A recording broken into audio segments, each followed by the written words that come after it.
Los seres humanos del siglo XXI hemos inventado muchas formas entretenidas de llenar el tiempo libre en nuestra vida sobrecargada de cosas. Cantamos y bailamos, hacemos deportes, nos acariciamos y besamos y vemos televisión. ¿Pero qué diversión nos gusta por sobre todo? Bueno, nos encanta gastar dinero. Algunos dicen que nuestra obsesión por comprar refleja una cierta decadencia, una cierta autocomplacencia. Pero yo creo que cada vez que sacamos una tarjeta plástica para comprar algo, estamos participando de lo que es una noble tradición, la evolución del capitalismo. Ahora estamos en una nueva fase del capitalismo, la era del comercio electrónico. Una era que ha cambiado la forma de hacer negocios, la forma de comprar y vender. Una edad introducida por una tecnología de transformación, la red mundial y dos de sus empresas fundamentales, Amazon.com e eBay. Es fácil olvidar lo revolucionarias que fueron estas empresas cuando recién salieron a la luz pública, en la década de 1990, y remecieron los grandes negocios hasta sus cimientos. Desde la revolución industrial, las corporaciones siempre se han basado en el poder de los altos ejecutivos sentados en sus oficinas elegantes, considerando al consumidor casi como un apéndice. Pero Amazon e eBay crearon un modelo nuevo de comercio, utilizando el poder de la Internet y de la gran masa de diversos individuos aquí abajo, a nivel de la calle. Soy John Heilemann y como periodista he cubierto la revolución del comercio electrónico desde el comienzo. Gracias a la gente que hizo que esto fuera posible, les contaré la historia de las innovaciones de alta tecnología que sustentaron dicha revolución y que luego provocaron una enorme agitación económica. Es la historia de un boom, una burbuja, un colapso y una resurrección. Una historia que ayuda a explicar por qué, a pesar de lo que podamos creer, incluso los peores tropiezos financieros fueron algo increíble, sorprendente e inesperadamente buenos para todos nosotros.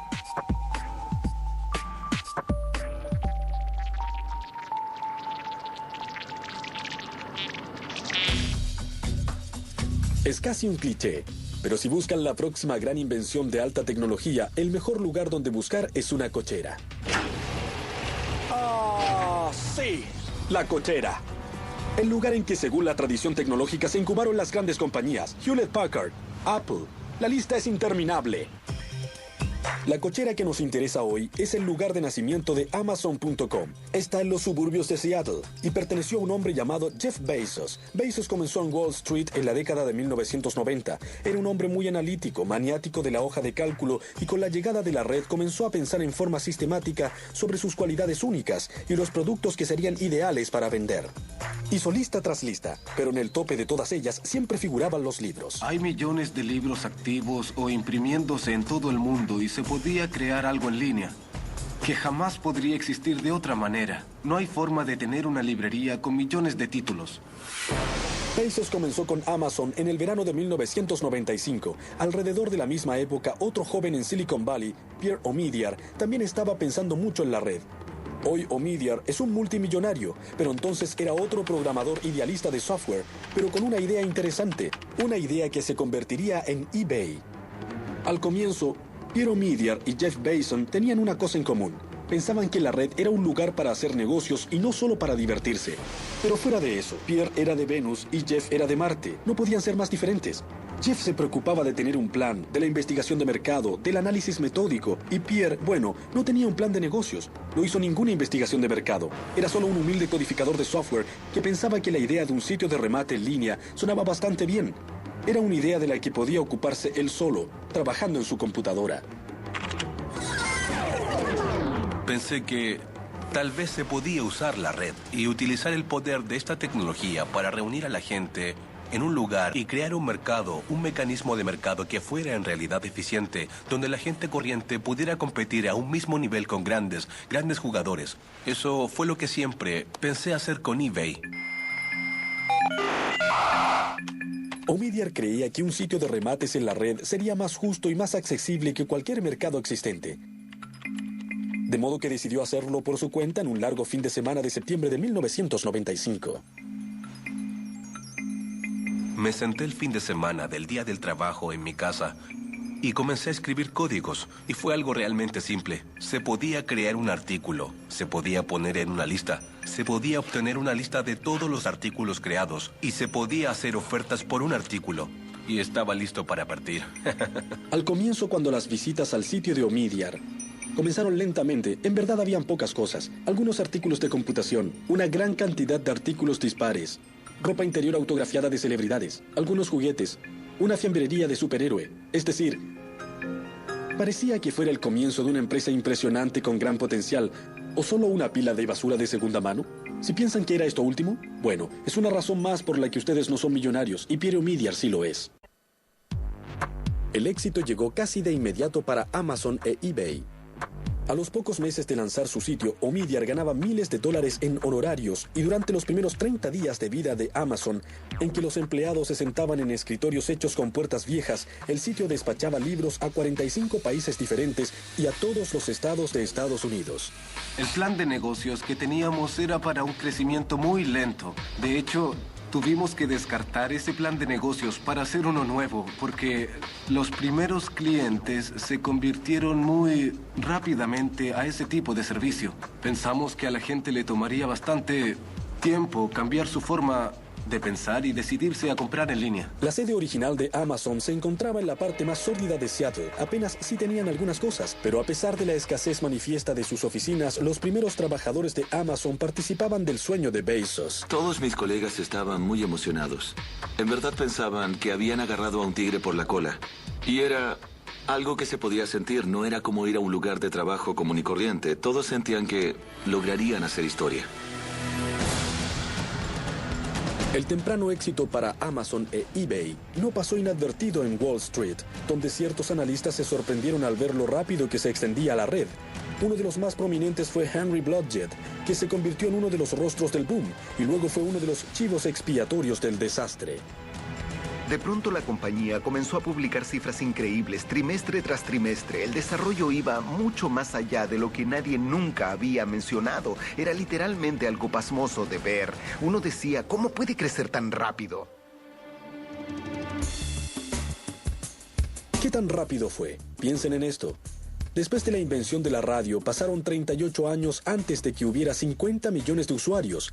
La televisión demoró 13 años, pero una vez que la Internet se abrió al público general, demoró solo 4 años en tener 50 millones de usuarios. Era realmente un crecimiento explosivo. ¿Pero qué es lo que lo impulsaba? Para contestar eso, debemos recurrir a la sabiduría. Debemos comprender la colisión de dos tecnologías y un par de leyes que las convirtieron en algo único en la historia de la humanidad. La primera fue el chip de silicona, que se rige de acuerdo a la llamada Ley de Moore. Establecida hace más de 40 años por Gordon Moore, cofundador de Intel, la ley de Moore establece que la velocidad y potencia de los circuitos integrados, desde los microprocesadores a los chips de memoria, se duplica cada 18 meses. La primera reacción a ello podría ser, ¿y qué? Resulta que si se considera este proceso en el tiempo, se ve cuántas fases de duplicación se necesitan para alcanzar una cifra grande. No son muchas etapas, por ejemplo, para ir de 1 a 1 millón se necesitan 20 etapas, de modo que en pocas etapas se obtiene un gran crecimiento. Esta duplicación asombrosa proviene de la capacidad de los ingenieros para hacer transistores más y más pequeños.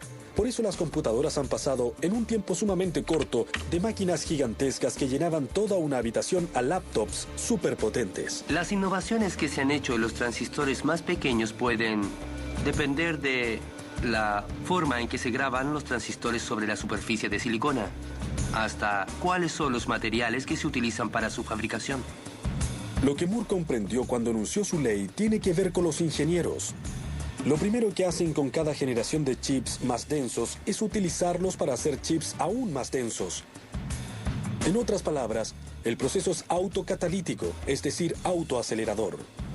Cuando Moore hizo esa declaración, fue casi una regla que los diseñadores de microprocesadores debían acatar. Se sentían obligados a suministrar cualquier mejora tecnológica necesaria para hacer los transistores lo bastante pequeños y duplicar su efecto. Pero la ley de Moore es solo la mitad de la historia detrás del milagro tecnológico de la red. La otra mitad es una regla conocida como la ley de Metcalfe, establecida por Robert Metcalfe, inventor del Ethernet.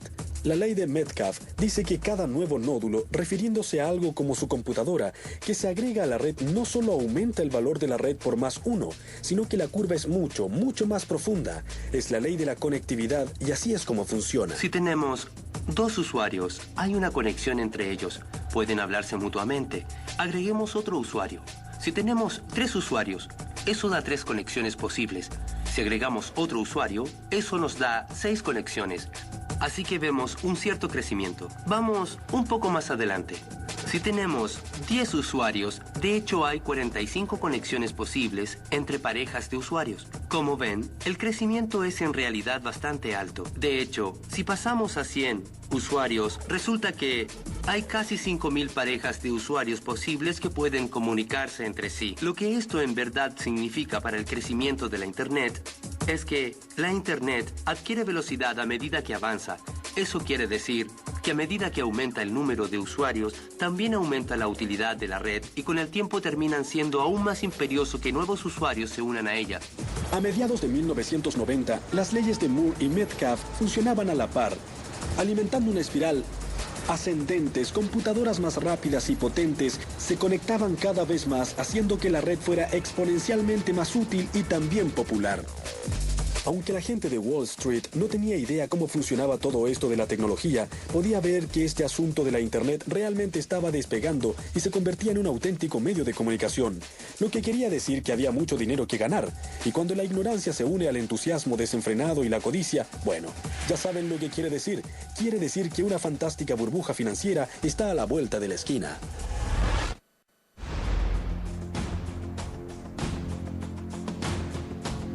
La historia nos muestra que cada gran ola de transformación innovadora está acompañada de una obsesión financiera. Un ejemplo fue el frenesí del ferrocarril que se apoderó de Estados Unidos e Inglaterra a mediados del siglo XIX. En esa misma época hubo una gran especulación en torno al telégrafo. 50 años antes hubo una acerca de los canales. 50 años después, el modelo T de Ford inició una burbuja automovilística. En cada ocasión, el patrón fue el mismo. Una innovación tecnológica hace surgir empresas de riesgo. Los inversionistas agitan y se precipitan a comprar un trozo del futuro y luego todo termina en lágrimas, bancarrotas, quiebras, pérdidas en la bolsa. ¿Les suena conocido? Por supuesto que sí, pero describe exactamente lo que pasó en la década de 1990 con la Internet. El ciclo comenzó en 1995 cuando Netscape lanzó su poco probable y sumamente exitosa oferta pública en la bolsa. Poco después se lanzaron las ofertas públicas de buscadores como Yahoo y Excite. Un año después, Jeff Bezos daría el próximo paso para que el boom terminara transformándose en una burbuja. La oferta pública de Amazon fue en mayo de 1997. La compañía tenía 2 años, muy pocos ingresos y ninguna ganancia. Pero Bezos ya llamaba a Amazon la mayor librería del mundo y ensalzaba cada vez más su potencial. Algunos la denigraban diciendo, es solo una librería, no es rentable, se quedarán sin dinero y sin negocio. Otros decían, no, es algo grande, es un gran modelo nuevo y van a crecer muy rápido. De modo que desde el comienzo fue muy controvertida. Jeff Bezos no ocultó el hecho de que pretendía cambiar las reglas de los negocios. Una vez los dos hablamos del aspecto menos convencional y más controvertido del enfoque y procedimiento de Amazon. A pesar de que sus ingresos aumentaban, perdía cada vez más dinero. Bezos se inclinó hacia adelante en su escritorio y dijo, casi nadie lo sabe, pero por un momento en realidad fuimos rentables, pero fue solo por un trimestre, y no nos gusta admitirlo porque fue un accidente. Cada vez que Jeff tenía la oportunidad, bajaba los precios para tener un crecimiento mayor, a diferencia de muchos otros ejecutivos que mantienen los precios para tener más ganancias. A decir verdad, Bezos no decía que las ganancias no importaban o que Amazon podía seguir perdiendo dinero en forma indefinida. Lo que decía era que en el periodo formativo del desarrollo de la red, las ganancias podían y debían sacrificarse temporalmente a favor de un crecimiento rápido. La estrategia de Bezos se reducía a 3 simples palabras: crecer, mucho y rápido. Crecer rápidamente era muy importante para nosotros. Era una estrategia crítica y la razón era que sabíamos que podíamos ofrecerles a los clientes una experiencia mejor si teníamos un volumen mayor. Para crecer rápidamente era esencial que Amazon convenciera a sus clientes de confiarles su información personal más valiosa y el número de su tarjeta. Los consumidores acudían a Amazon gracias a su comercio electrónico confiable y seguro Y Bezos persuadió a Wall Street de que apoyara su estrategia de perder dinero pero crecer rápido. Pero el boom de la Internet del que Amazon formaba parte todavía era frágil. Progresaba a tropiezos. El público todavía no estaba seguro de que la red no fuera solo una moda, y compañías como eBay no ayudaban a despejar esa incertidumbre con compradores y vendedores comerciando objetos poco apetecibles. En el momento que creé eBay, no sabía que había tantos coleccionistas. Es decir, ni siquiera tenía idea. No soy un hombre de negocios, no hice una investigación de mercado. Al comienzo, cuando surgió eBay, había muchos gerentes de inversiones que nos llamaban y decían, vamos, son solo ventas menores. ¿Quién quiere pagar por cosas que no se pueden ver?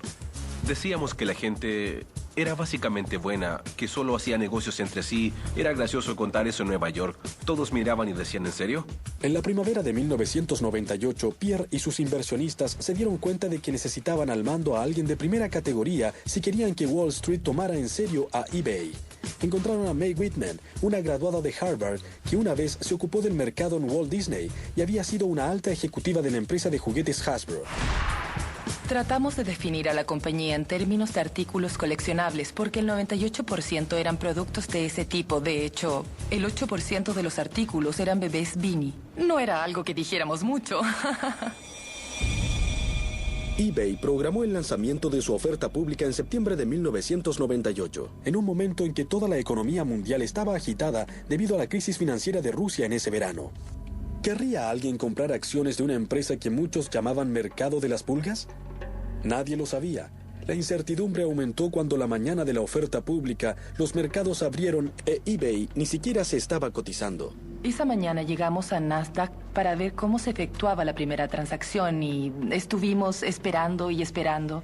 Estaba ligeramente pesimista. Pensé, nada nunca ha funcionado bien para mí y esta será otra de esas situaciones. Pero la oferta pública no solo funcionó para eBay, sino que la empresa tuvo un resultado fantástico con una cotización que superaba las expectativas de todos. Ese primer día las acciones de eBay subieron muchísimo y al final del día la empresa valía más de $2.000 millones. La emisión era de $18 por acción y creo que terminó transándose a $50. Mi socio en esa época tomaba fotos de la pantalla de televisión de CNBC cada vez que el marcador cambiaba porque pensaba, mi vida ha cambiado para siempre, es fantástico. Mientras tanto, Wall Street estaba observando a Amazon y le gustaba lo que veía. A finales de ese año, Henry Blodgett, que encabezaba la tropa, declaró que a pesar de que Amazon todavía anunciaba grandes pérdidas, sus acciones doblarían su precio dentro de un año. Recuerdo que en un vuelo de regreso a Nueva York desde Houston estaba en la última fila con mi hoja de cálculos y me dije, repasaré las cifras otra vez y veré cuál es el escenario más razonable para estas acciones en un año más. Obtuve un precio entre $300 y $500 y elegí una cifra entre medio. En realidad la reacción fue una verdadera impresión. La predicción de Blodgett despertó un furor mediático que a su vez provocó un frenesí de compra en Wall Street y el precio de las acciones de Amazon efectivamente se duplicó, no con el curso de un año, sino solo con el curso de unas pocas semanas. Eso fue probablemente el comienzo de la burbuja frenética. Los tropiezos del comienzo de la burbuja de la Internet habían terminado y comenzaba la era de la locura incontrolada. De pronto, millones de americanos e inversores de todo el mundo ordenaban a sus agentes que compraran acciones de cualquier compañía que tuviera .com, alimentando así un frenesí especulativo como el de la burbuja de tulipanes de Ámsterdam en el siglo XVII.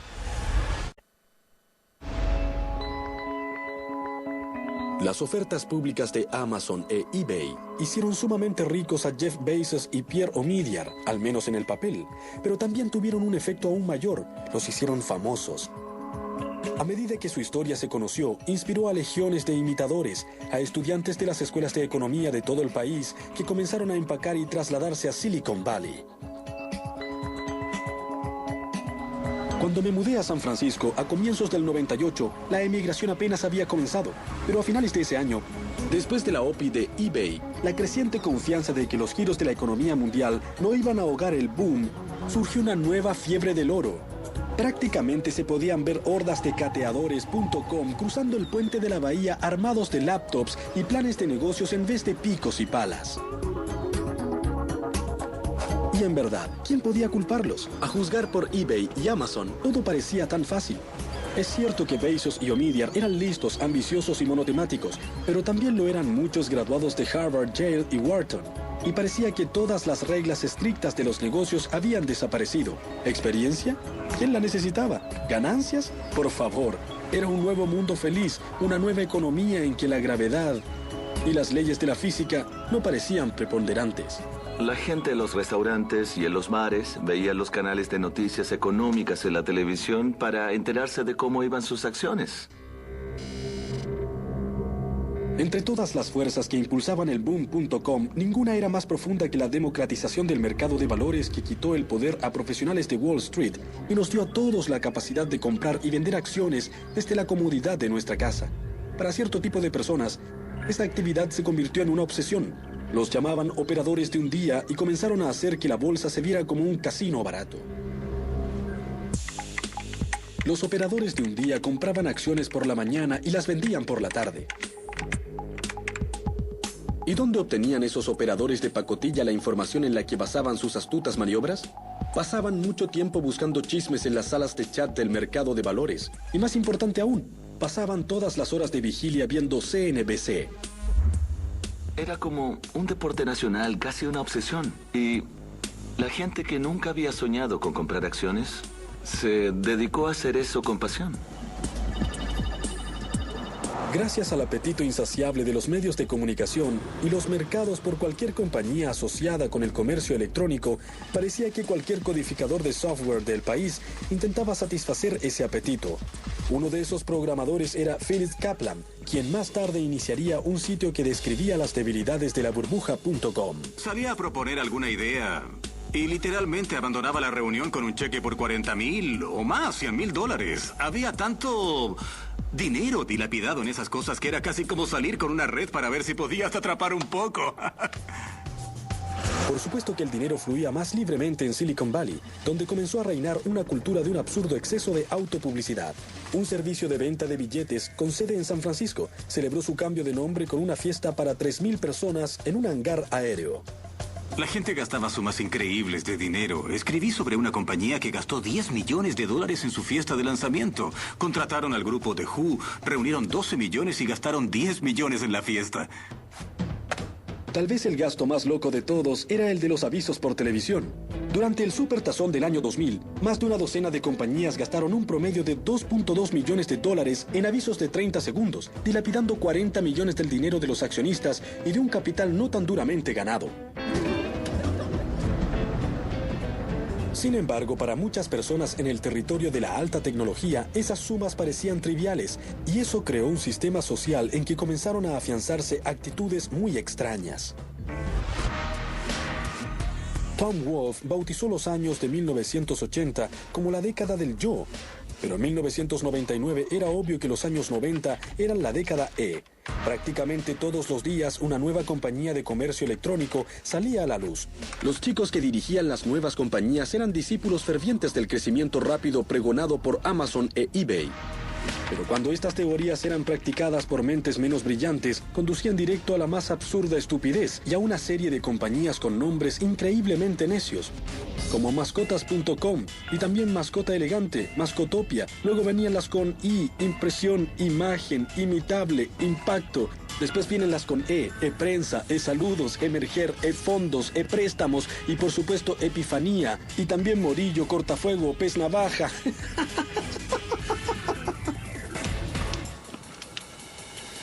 Pocas de estas compañías tenían una razón convincente para existir, y menos aún, una estrategia básica o alguna noción de economía. Fue una época muy cargada, llena de energía, diría que casi frenética, en que era demasiado fácil perder la perspectiva y parte del criterio.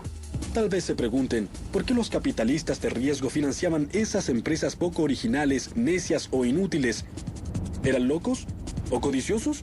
Tal vez un poco de ambas cosas. Lo que en verdad estaban haciendo era proteger sus apuestas. Sabían que muchas de las .com estaban condenadas desde el comienzo, pero pensaban que una en cada categoría podría sobrevivir o incluso prosperar, y estaban dispuestos a arriesgar un par de millones de dólares para no quedar fuera. Bueno, estábamos jugando con fuego, pero teníamos que hacerlo o quedábamos fuera del juego. ¿Qué pasaba con los profesionales financieros de Wall Street? ¿No se daban cuenta de que estábamos en medio de una burbuja absurda y especulativa? Mucha gente pensaba que no todas iban a sobrevivir, pero no sabían exactamente cuáles o cuánto tiempo tomaría todo. Mientras tanto, la paliza que recibíamos por no controlar el sector, por sentarnos y decir se vendrá abajo, significaba que muchos perdían su trabajo. Blodgett sabía que muchas compañías de comercio electrónico eran poco sólidas, pero su argumento era que esa no era necesariamente una buena razón para no comprar sus acciones. El problema es que ocasionalmente expresaba su verdadera opinión de estas empresas en correos electrónicos privados. Más tarde, cuando la burbuja reventó, eso lo perjudicaría. El boom de la Internet se había convertido oficialmente en una burbuja especulativa, pero no era la única locura financiera que ocurría en esa época. Había una segunda, emparentada relativa a las telecomunicaciones. Varias compañías competían por enterrar miles de kilómetros de cables de fibra óptica en el suelo para responder a la demanda de banda ancha que hacía funcionar la Internet. Para comprender qué es importante debemos hablar de cosas técnicas, como gran parte de la tecnología de la Internet. La fibra óptica depende de las extraordinarias propiedades de materiales corrientes. El chip de silicona se origina en la arena y el cable de fibra óptica está hecho ya sea de vidrio o de plástico. La fibra es básicamente una hebra de vidrio tan delgada como un cabello humano que lleva rayos de luz. La luz viaja en líneas rectas, pero la fibra se dobla y se retuerce durante miles de kilómetros, de modo que uno esperaría que la luz escapara en la primera vuelta. Bueno, para evitar que eso suceda, la fibra está recubierta con una suerte de superficie reflectante que mantiene la luz adentro. Pero, ¿cómo pueden rayos de luz permitir la transmisión de textos e imágenes, videos, correos electrónicos y todo el resto? Aprovechan una idea muy simple, que se remonta a la época en que los barcos en alta mar debían encontrar una forma de comunicarse. Se mandaban mensajes luminosos usando el código Morse. Una combinación de destellos largos y cortos se descodificaba como las letras del alfabeto. Así es como la fibra usa la luz para transportar información. La luz no es un flujo continuo, es un flujo de pulsos que representa los unos y los ceros de los códigos de computación. Pero mientras un operador de código Morse puede enviar máximo 1 o 2 destellos de luz por segundo, los cables de fibra óptica pueden llevar 10.000 millones de pulsos de información digital por segundo. Bien. La pregunta que pueden hacerse es, ¿cómo logró la Internet hacer frente a esa explosión masiva de usuarios y de información? ¿Por qué simplemente no se detuvo?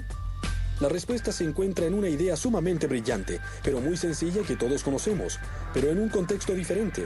Resulta que la información es dirigida en la Internet en una forma muy similar a como las señales de tránsito dirigen a los automovilistas. Así es como funciona. Digamos que ustedes salen de Nueva York y quieren ir a Boston. Cuando todavía están lejos de Boston, ven señales en el camino que dicen: Boston, mantenga su derecha. En las grandes carreteras, uno se informa sobre los grandes destinos. En las carreteras más pequeñas, uno se entera de los destinos progresivamente más pequeños. ¿Bien? Ahora, ¿cómo encajamos todo esto en la Internet? Resulta que, si estoy en San Francisco o Nueva York y quiero ir a Harvard en la Internet, no necesito saber a qué computadora en Harvard quiero ir porque estoy tan lejos que lo único que me importa es avanzar hacia ese portal que va hacia todo Harvard. ¿Útil? Absolutamente. Pero el problema fue que las empresas que estaban poniendo todos esos cables se adelantaron demasiado, construyeron demasiado, gastaron demasiado. Demasiadas compañías estaban haciendo lo mismo sin pensar en los costos ni en las consecuencias. En 1999 fue un año salvaje, casi imposible de comprender ahora. Desde el comienzo del boom en 1995, en un año nunca hubo más de 30 compañías de Internet que cotizaron en la bolsa. En 1999 el número total de ofertas públicas de Internet fue de 250. Pero eBay y Amazon se mantenían una cabeza delante del resto de los .com. El valor de mercado de eBay en el Nasdaq era de $21.000 millones y hasta era rentable. Era muy irreal desde el punto de vista del mercado de valores, y eso me preocupaba mucho porque hay que recordar que yo tenía poco más de 40 años. Llevaba en este negocio 20 años y sabía que eso no estaba bien. La época tenía un efecto embriagador y pensaba si el mercado no se adelantaba demasiado a lo que la compañía podía entregar. No había una base fundamental y eso me preocupaba. Aunque la compañía de Bezos no podía decir lo mismo, tenía ventas de $1.600 millones anuales y su valor de mercado era la asombrosa cifra de $37.000 millones. Jeff siempre nos decía que no miráramos el precio de las acciones, lo que me parece que era muy inteligente de su parte. Decía que hiciéramos todo lo posible por la empresa. Nunca me dije a mí mismo, vaya, soy un crítico que tiene 10 millones de dólares, porque realmente había una enorme desconexión entre el trabajo y lo que hacías, y las recompensas que recibías. Había algo, una suerte de continua aureola de irrealidad todo el tiempo en el ambiente.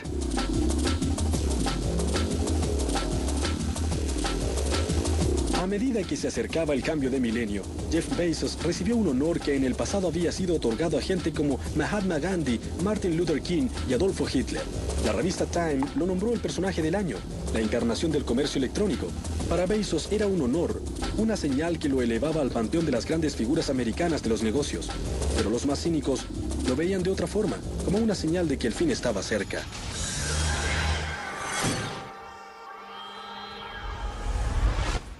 Puede que los epicentros de la burbuja de la Internet estuvieran en Silicon Valley y Wall Street, pero había un jugador fundamental que residía en Washington, D.C., el presidente de la Reserva Federal, Alan Greenspan.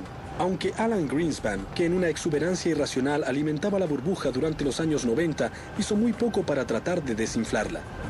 Greenspan creía que la tecnología estaba creando una nueva economía, una en que las viejas reglas ya no eran aplicables.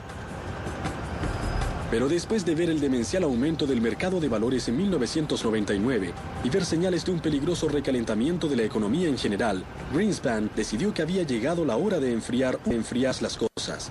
En febrero del año 2000 y luego en marzo, Greenspan aumentó la tasa de interés a su mayor nivel desde 1995, señalando que estaba realmente decidido a poner término a la burbuja. Al mismo tiempo que Greenspan tomaba medidas, Wall Street comenzó a ver a sus mimadas.com en forma más severa. Todos esperaban que las vacaciones de fin de año trajeran un gran aumento en los ingresos de las compañías electrónicas, pero se vieron desilusionados. De pronto Wall Street comenzó a dudar de la sabiduría de crecer tan rápido y a sospechar que muchos de los minoristas de la red eran solo un castillo de naipes, algo que Philip Kaplan, programador y cronista de las compañías, sabía ya hace tiempo. Había sitios de comercio electrónico que nosotros construíamos y en los que el cliente había gastado 2, 3 o 4 millones de dólares. Me introducí en su base de datos y veía que tenían 100, 25 o 20 dólares en ventas. El 14 de abril de 1912, el Titanic tuvo un choque fatal con un iceberg y se hundió en el fondo del océano. Exactamente 88 años después, la economía de la Internet se enfrentó a un destino similar. En lo que luego se conocería para siempre en Wall Street como el Viernes Negro, el Nasdaq cayó nada menos que 355 puntos, terminando con una semana terrible en el que el índice había bajado más del 25%, el mayor colapso en la historia del mercado de valores. En la víspera del Viernes Negro, no fueron solo las compañías inútiles las que se encontraron en problemas. Incluso la poderosa Amazon estaba sitiada en las encrucijadas de Wall Street, luchando por sobrevivir. Incluso para Amazon el resultado no era previsible. Casi llegaron a la bancarrota.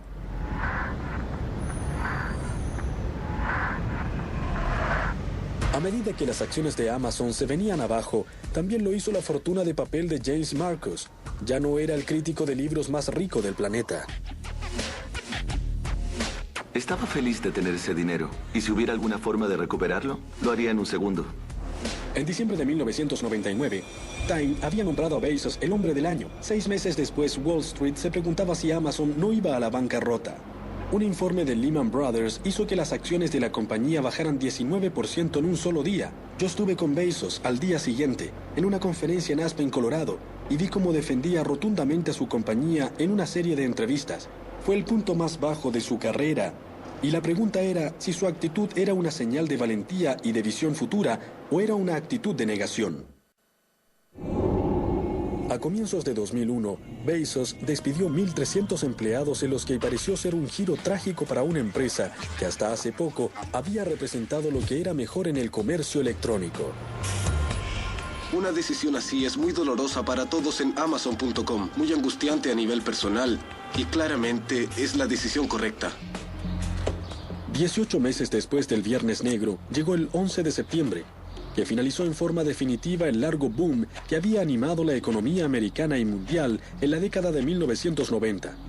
Desde su punto de vista más alto, sobre los 5.000, el Nasdaq había perdido más de 2/3 de su valor.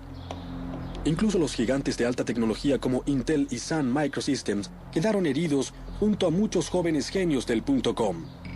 Webvan, adiós. Excited Home, adiós. Glow.com, Pets.com, Boo.com, adiós, adiós, adiós. En una cita famosa, Elizabeth Kubler-Ross dijo que frente a la muerte hay 5 etapas de duelo: negación, ira, negociación, depresión y aceptación. Pero cuando se trata de la muerte de burbujas del mercado de valores, hay una etapa adicional que viene antes de la aceptación: la recriminación. Los deudos se sienten estafados por el muerto y buscan a alguien a quien culpar. Y en este caso fue Wall Street. En defensa de los indignados accionistas, el entonces fiscal general de Nueva York y actual gobernador Eliot Spitzer lanzó una cruzada para reformar las ofertas públicas y castigar a los supuestos villanos. Su objetivo más famoso fue Martha Stewart, pero en segundo lugar estaba nuestro viejo amigo, Henry Blodgett. Claro que estaban furiosos, perdieron mucho dinero. Usando como evidencia los correos electrónicos que envió Blodgett, la Securities and Exchange Commission, o SEC, acusó a Blodgett de fraude. Blodgett llegó a un acuerdo sin admitir ni negar las acusaciones y fue exiliado de por vida del mercado de valores.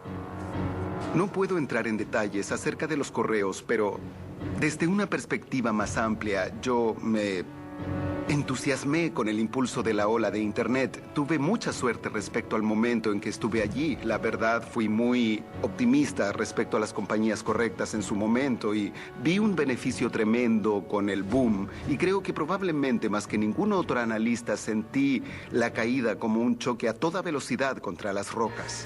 5 años después, la amargura que dejó la burbuja.com se ha calmado.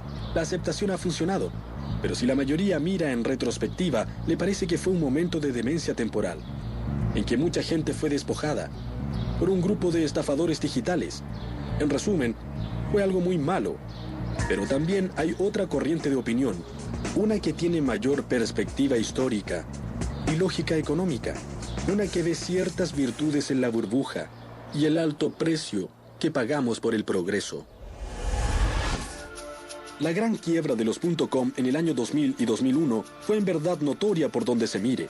Unos 35.000 millones de dólares de riqueza en papel se evaporaron en un año.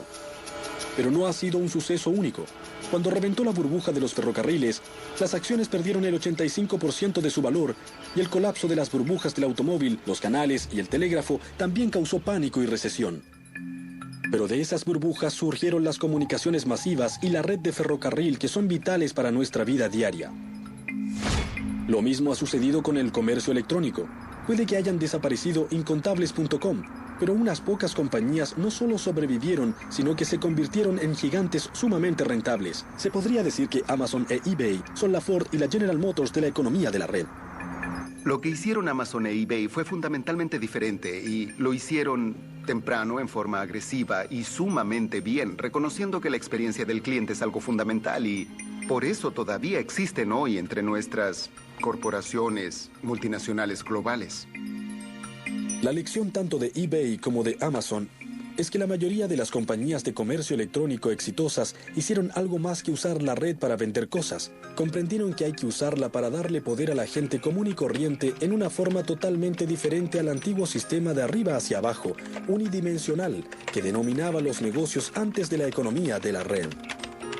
En eBay, todo se centra en darle poder a la gente corriente, para que use las herramientas en la forma que le parezca. Hay que retroceder, alejarse y dejar a la gente que haga las cosas a su gusto. Aunque los detalles son diferentes, el enfoque de Amazon sobre otorgarle poder a sus clientes es similar, aunque eso en ocasiones moleste a sus proveedores. Piensen, por ejemplo, en la política de Amazon de dejar que sus clientes agreguen críticas sin censurar a los libros que ofrece el sitio. Una vez oí a Bezos hablar sobre las quejas que recibía de las casas editoriales. ¿Y si la gente pone los libros por los suelos?, le dijeron a Bezos. Eso sería malo para los negocios. Se equivocan, les dijo Bezos a las editoriales. Ustedes están en el negocio de vender libros. El nuestro es satisfacer a los clientes. Lo más importante para mí respecto a lo que la gente puede decir sobre Amazon.com unos 50 o 100 años en el futuro, lo que me gustaría escuchar es que establecimos un nuevo estándar en el servicio al cliente.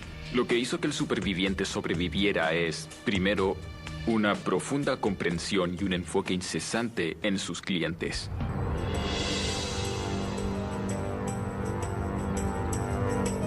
Pero tal vez se pregunten, ¿qué hay de los perdedores? Seguramente todo el dolor, el sufrimiento y la destrucción de riqueza es mayor que la supervivencia de unos pocos. En plena crisis le hice esa pregunta a Andy Grove, el legendario presidente de Intel. Grove es un escéptico congénito y durante la burbuja.com fue un opositor. Pero luego su argumento fue que la burbuja realmente había sido algo bueno. Dijo que esa increíble locura evaluadora había atraído sumas astronómicas de millones de dólares a la construcción de la infraestructura de la Internet, desde los cables de fibra óptica a la base de datos de los clientes de Amazon. Y luego agregó que aunque esa infraestructura igual se había construido, ocurrió en un periodo de 5 años en vez de 15, lo que fue una ventaja para Estados Unidos y el mundo. Grove también expuso otro argumento, que las .com habían prestado un servicio invaluable al aterrorizar completamente a las empresas tradicionales. Las obligaron a tomar en serio la red y a convertirse en compañías de Internet casi contra su voluntad. ¿De modo que las .com no murieron en vano?, le pregunté. No, me contestó Grove. Las .com se arrojaron a la hoguera, pero el resultado fue crear una llama aún mayor. Se perdieron demasiados trabajos, muchas compañías fracasaron, pero también es cierto que de eso surgieron muchas compañías nuevas y fueron perdurables. Y además la economía se vio genuinamente transformada. El concepto de la destrucción creativa es famoso en la economía y parece una buena descripción de lo que ocurrió en la era .com y de lo que está pasando ahora. Primero, una ola de innovaciones, luego una locura financiera y después una gran quiebra, seguidas de una edad de oro, construida sobre lo que quedó. De las cenizas de las .com y los éxitos de Amazon e eBay, surgió un nuevo tipo de compañías dirigidas por un nuevo tipo de empresarios. ¿Quiénes son esos empresarios? Es la gente que se quemó antes, de modo que tiene la experiencia para asegurarse de no cometer otra vez los mismos errores. Creo que es exactamente de lo que se trata la Internet. La Internet se trata de conectar a individuos, o de conectar a los individuos con la información. Es cierto que fuera de Silicon Valley, no encontramos mucho consenso acerca de que estamos comenzando una edad de oro digital. Pero en cierta forma, eso podría ser el argumento más fuerte respecto a lo lejos que ha llegado la red, y en especial el comercio electrónico durante la última década. El futurólogo John Seely Brown una vez dijo que cuando una tecnología se hace placentera, se hace omnipresente y esencial, desaparece, se hace invisible. Piensen en la electricidad, en los aviones, los automóviles y el aire acondicionado. Como las vías férreas que cruzan el país, la red se está convirtiendo en la base de nuestra economía y nos lleva a nuestro destino en forma tan suave y eficiente que no nos damos cuenta de lo rápido que vamos.